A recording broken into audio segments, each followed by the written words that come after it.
The chamber of the Galactic Council was alive with voices, a symphony of alien tones rising and falling like waves against stone. Rows of delegates reclined in carved seats, their bodies shimmering with scales, feathers, or carapaces that caught the glow of 1,000 suspended lights. Each race carried itself with a sense of ancient dignity, secure in their place among civilizations that had ruled the stars for millennia. Yet at the very edge of the chamber sat a single human, a lone figure wrapped in a plain diplomatic coat, eyes steady but unreadable. The announcement of Earth's representative had been met not with respect but with derision. Smiles twisted into sneers, mandibles clacked in amusement, and laughter rumbled across the tiers. Humanity, a species that had barely touched interstellar travel, had been admitted only provisionally, more as a curiosity than a partner. Their ships were considered primitive, their biology fragile, their lives flickering too quickly to be of real consequence.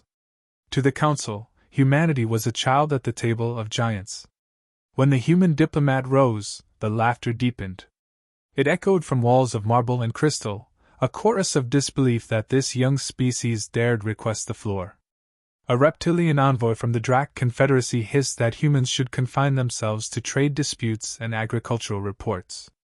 A towering insect from the Krill Dominion clicked its mandibles, mocking the audacity of a mammal, demanding time among sovereign powers. Even those who did not openly laugh smiled knowingly, as though indulging a child's tantrum. The human did not respond. They placed both hands on the lectern, fingers tightening until the knuckles paled, and waited. The noise continued, rippling from one end of the hall to the other, as if the very notion of human authority was a jest to be shared. Yet slowly, deliberately, the diplomat drew in a breath and let the silence fall around them, one measured heartbeat at a time. Some of the counselors quieted out of curiosity, others out of irritation. What could possibly be so urgent that this fragile creature believed it deserved their attention? At last the laughter faded to a low murmur, the air shifting with the weight of expectation. The human's gaze traveled across the chamber, pausing on each delegation in turn. Their voice, when it came, was not raised in anger, nor quivering with fear. It was level, steady, and clear enough to reach the farthest recesses of the hall. "You laugh," the diplomat said, "because you have forgotten what it means to be vulnerable." The words cut through the remnants of amusement, drawing an uneasy hush. A few delegates leaned forward, intrigued despite themselves. Others scoffed quietly, unwilling to seize the moment yet curious to see where this unexpected boldness would lead. The diplomat continued, each syllable deliberate, each pause measured. "To you, Earth is a footnote. A young world unscarred by ancient wars, untouched by the burdens of empire. You see fragility where there is endurance. You see weakness where there is resolve. And so you laugh." The chamber stilled. Even the Drac envoy, who had jeered the loudest, shifted in its seat. The human's eyes did not waver, their calm defiance a quiet challenge to every smirk and every dismissive glance. "You believe we do not understand war. You believe we do not understand loss. But you are wrong." The silence was no longer the silence of mockery. It was the silence that comes when certainty begins to crumble. Delegates exchanged glances, uncertain whether to dismiss these words as bravado or to recognize the unfamiliar steel in the voice of a species they had dismissed as children. The human lowered their hands, not to retreat but to steady themselves. The weight of countless unseen lives hung behind their words. "I did not come here for indulgence. I did not come here for ceremony. I came because Earth has been attacked." The final word echoed, striking the chamber like a physical blow. The laughter that had filled the hall was gone, evaporating into the vaulted air as though it had never been. In its place lingered a question, unspoken yet undeniable. Who would dare attack a world so small, and what could possibly remain after such an assault? The delegates did not yet know the answer. But for the first time, they listened. The air inside the chamber grew heavier after the human's declaration. Delegates who had moments before been quick with laughter now sat uneasy, antennae twitching, eyes narrowing, and tails curling in restrained motion. The word attacked carried weight in the council. In this hall, war was never a casual matter. Empires had collapsed under such announcements. Yet the thought that Earth, A backwater world barely known outside its own system, could have been chosen as a target unsettled even the most arrogant among them. The human's voice sharpened, measured and undeniable. It began with fire from the sky. Not warnings. Not negotiations. In the darkness before dawn, orbital craft descended. Cities awoke not to the morning sun but to bombardment that split the earth and shattered the seas. We had no notice. No time to prepare. We were marked as prey, not as a people. A hollow projector pulsed to life, filling the chamber with images none present could ignore. Vast skylines burned as fragments of starships fell like meteors. Streets once filled with commerce dissolved into rivers of ash and glass. Crowds ran through clouds of smoke, carrying children, carrying the wounded, carrying only what could be held in trembling arms. No sound accompanied the images, yet the silence of the counselors felt deafening. The human continued. They came for conquest. They came because they believed Earth was undefended, isolated, a world not worth protecting. They believed we would kneel as others have before them. The tone remained calm, but beneath it was iron. They were mistaken. Murmurs flickered across the chamber. Some of the elder species recognized the fleet designs and the projections. The vessels belonged not to a member of the Council but to a war clan long whispered about on the galactic periphery, raiders who struck weak colonies and vanished before formal action could be taken. Few had ever spoken their name openly, for to do so was to acknowledge the Council's failure to curb them. The human did not grant them that courtesy. They called themselves the Zorith. To you, perhaps, an inconvenience. To us, an apocalypse.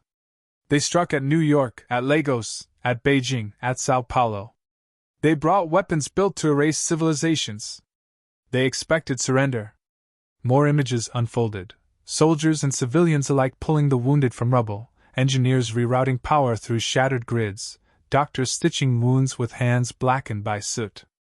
None of it spoke of hopelessness. Instead, it revealed a refusal to collapse. You must understand, the diplomat pressed. We had no fleets to meet them in orbit, no great shields to hold back their fire. What we had were people. Firefighters turning broken trucks into barricades. Farmers tearing fuel lines to craft firebombs. Children carrying water where no engines remained to pump it. Every street became a defense, every field a battlefield. The words cut deeper than the images themselves. For the first time, delegates shifted not in amusement but in unease. This was not the account of a government deploying fleets in orderly ranks. It was the story of a species clawing against annihilation with nothing but will. The human paused, allowing the silence to stretch before delivering the next truth. We lost millions in days. Cities erased in hours.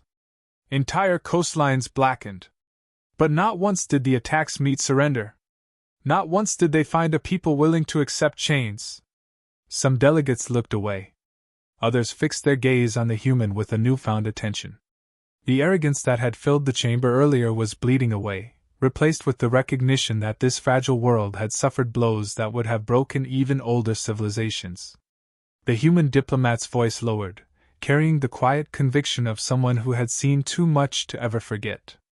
We buried our dead in craters still glowing. We fought in the ruins of hospitals, in the shells of schools, in the rubble of markets. And still, we endured. Because we had no other choice. The hollow projection shifted once more. Not destruction now, but resistance. A squad of pilots launching obsolete fighters into the sky, knowing they would not return. A mother pulling 2 children into an underground shelter, handing them bread though her own hands were empty. Miners detonating tunnels beneath an alien crawler to halt its advance. These were not soldiers of empires. They were humanity itself, untrained, unprepared, but unbroken. The silence in the chamber deepened until it felt suffocating. The counselors who had laughed were silent, their faces unreadable, though their bodies betrayed unease. The attack on Earth was no longer a distant curiosity. It was a mirror reflecting something they did not wish to see, the truth that vulnerability could never fully be erased, not even by ancient power. The human ended not with plea, but with fact. This is what was done to us. And yet we are still here. You may see fragility when you look at us. But when others came to erase our world, we did not vanish. We stood. We bled. And we remain. No laughter returned. The human's voice did not falter as the chamber absorbed the weight of destruction. What came next was not lamentation but revelation. You have seen what was done to us, the diplomat said evenly. But you have not yet seen what we did in return. The projection shifted again. This time, not fire-consuming cities, but sparks of defiance. Old fighters, relics from wars that had never left Earth's atmosphere, were dragged from museums and hangars. Mechanics who had never seen interstellar drives welded engines onto frames built decades earlier. Pilots with fewer than a dozen hours of flight time took to the skies. They knew their machines would not survive direct combat. They flew anyway. The diplomat's tone remained calm, almost unnervingly so. We learned quickly. We adapted faster than they believed possible. Their technology was superior, but not invulnerable. We captured fragments of their machines, studied their systems, broke apart their codes.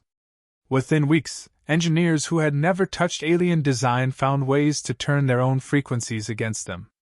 The images told the story: communication lines jammed by equipment cobbled together from radios and scavenged circuits, warships blinded by crude but effective interference, orbital strikes disrupted because humans understood how to exploit even the smallest flaw. They believed us predictable. The diplomat continued. They thought we would fight as others had before us. They were wrong. We did not follow their rules. When weapons ran dry, our pilots turned their craft into battering rams. When walls fell, civilians fought through tunnels and sewers, striking from shadows. When they destroyed our grids, we burned oil and coal, anything to keep the lights alive. A low ripple of unease spread through the council. These were not tactics born of strength, but of refusal. A refusal to yield even when every calculation argued for surrender. The projection changed again, alien armor burning on ruined streets, their great war machines toppled not by advanced weapons but by sheer ingenuity. Bridges collapsed under their weight, explosives buried in roads, even skyscrapers detonated to entomb invaders in falling steel. We did not ask if survival was likely, the human said, voice cutting like steel. We asked only what could be done, and then we did it. The images became harsher. Soldiers with no ammunition wielding broken rifles as clubs, engineers strapping explosives to drones meant for agriculture, families hiding scientists so knowledge would not be lost. The Zorath came for conquest, but they encountered a species that had never learned the meaning of capitulation. They began to retreat, the diplomat said simply. Not because they could not kill us. They did. Not because they could not destroy us. They tried. They retreated because they discovered something they had never expected: fear. For the first time in their long history of raiding, they faced prey that hunted back. The words hung in the air. Delegates exchanged uneasy glances. To inspire fear in a predator was rare.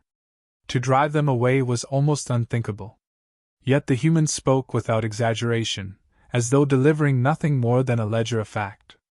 They expected conquest in days. The diplomat pressed on. Instead, they found war stretching into months. They lost ships to our improvised tactics. They lost soldiers to traps laid by farmers and miners. They lost certainty when they realized there was no surrender to be forced, no negotiation to be won. Only resistance without end. Silence followed again, but this time it was the silence of recognition.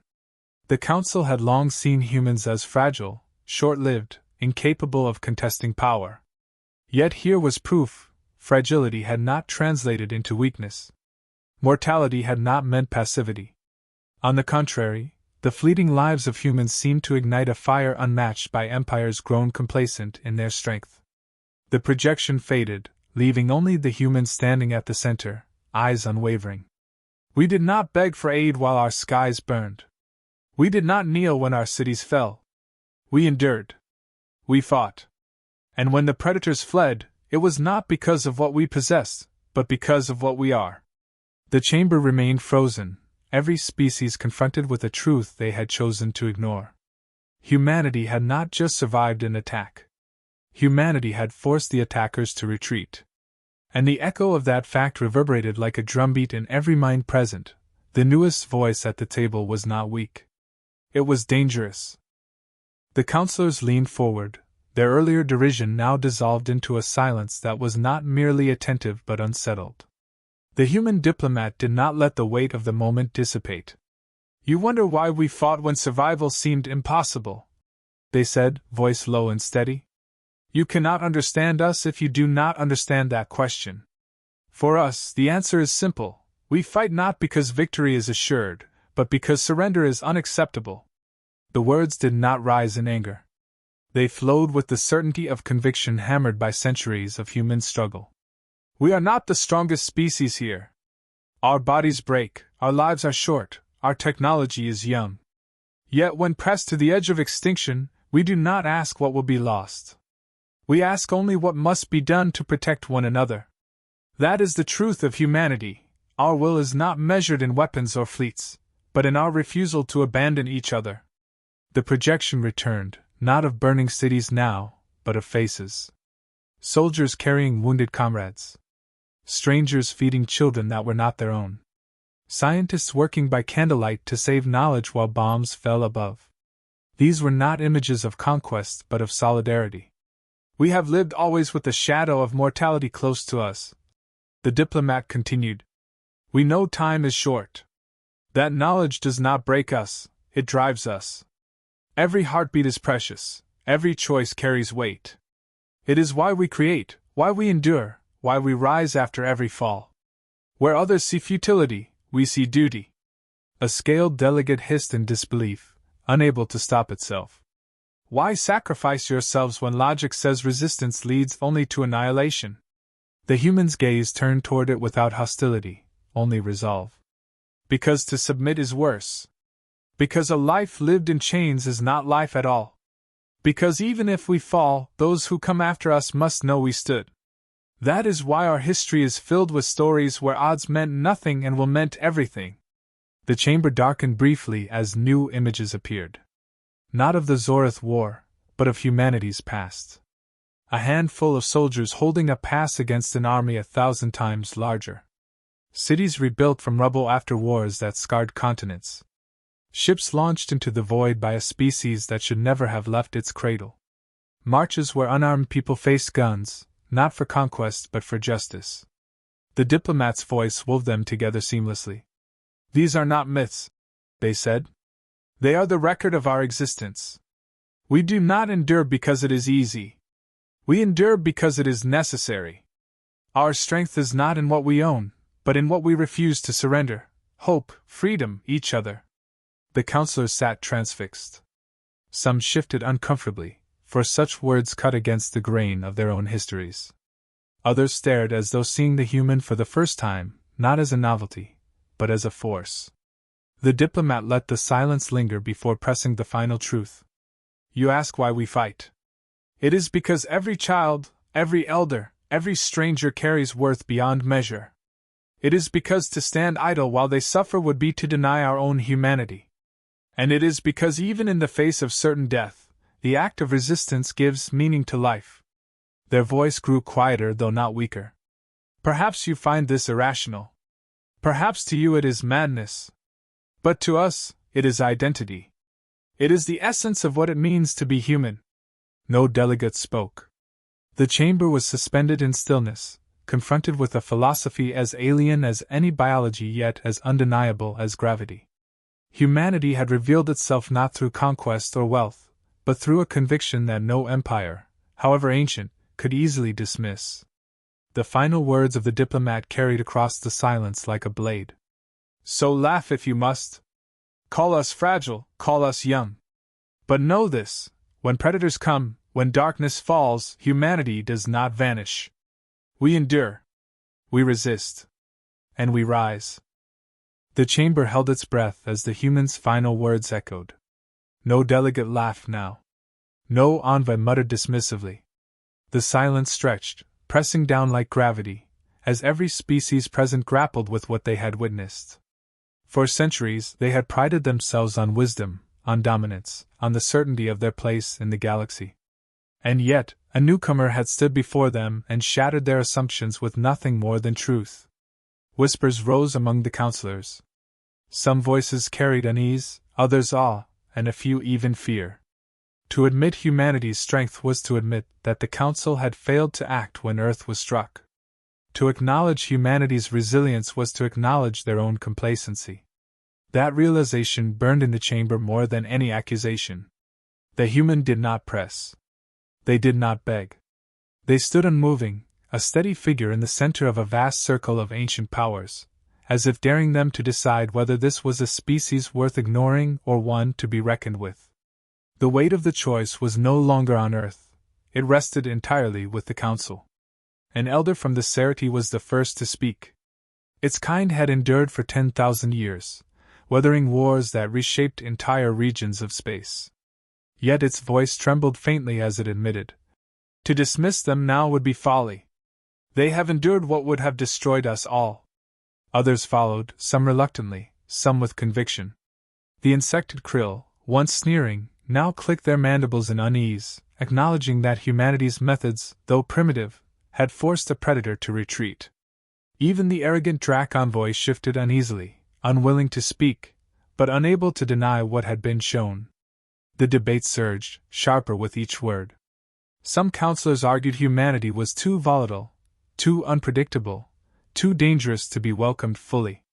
Others countered that precisely those qualities made them indispensable, that a species capable of fighting impossible wars was one the galaxy needed at its side rather than against it.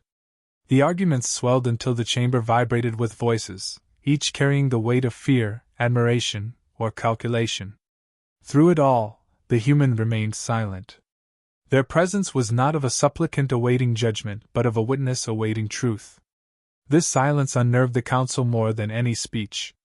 Humanity had shown their strength already. They did not need to plead for recognition. When the call for decision came, tension locked the chamber. Each delegation cast its voice, the air thick with hesitation and reluctant respect. The count was closer than many expected. Fear whispered against hope, caution against necessity. But when the final tally was spoken, the result was undeniable. Earth would be recognized, not as a provisional member, not as a curiosity, but as an equal. The announcement carried like a bell, striking through the silence with clarity. Humanity was no longer on the margins. They were at the table. The predators who had attacked them would now face not an isolated world, but a united front. The human diplomat inclined their heads slightly, not in thanks but in acknowledgement. Their voice, when it returned, was quiet but unyielding. "We did not come here for pity. We did not come here to ask for protection. We came to remind you that the predators who tested us will not stop with Earth. When they return, they will come for you as well. And when that day arrives, you will remember what you've heard here. Humanity does not yield." The words settled like iron. No counselor spoke to challenge them. No laughter dared rise again. Every delegate understood that something had shifted, not only for Earth but for the entire balance of the galaxy.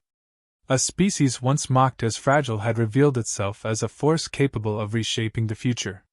The session closed not with the usual pomp but with an unsettled silence. The ancient powers departed the chamber carrying more than reports and resolutions. They carried the realization that humanity had changed the game.